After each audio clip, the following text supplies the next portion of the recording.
would go there with his friends so he could watch a movie. And I had this woman take me there. I'm not going to say she was a lady, but, and you know, that woman didn't like me then, and she still doesn't like me now.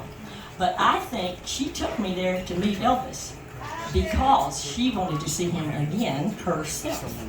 That's what I think. So we decided that we would go there, and I was not as excited as I should have been because I was actually quite shocked when I got in there and saw Elvis. Because we walked in this tiny little theater. The lobby in there is about the size of this room. It's small. And Elvis was standing over by the concession stand. There was some light on his face. And let me tell you, that man was not photogenic. And people ask me all the time, they said, well, did he look as good in person as he did in the movies and in his photographs? No. He looked 10 times better in person than he did in the movies or in his photographs. I looked up there and I saw his face and I said, wow.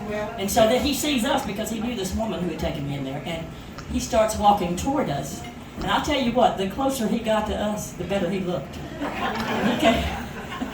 He came on over there and I shook hands with him and he kissed my hand with those sexy lips. The sexiest lips ever. How long did it take before you washed your hands? A long time. Don't put this on YouTube. My husband hates it when I tell this story. But he was absolutely a southern gentleman. He kissed my hand and oh, he was just wonderful. So then he talked to this woman for a few minutes and then he turns around to leave. And he walks about halfway across that room and that lobby, and he stops. And he turns around and looks at me.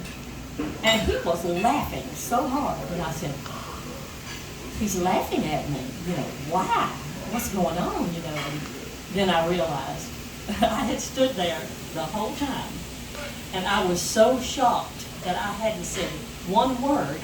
And to make matters even worse, I was standing like this.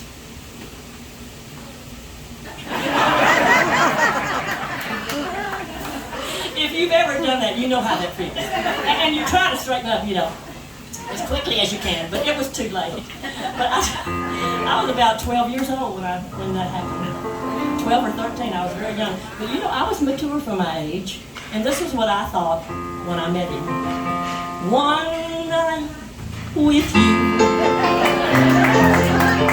is what my heart's praying for.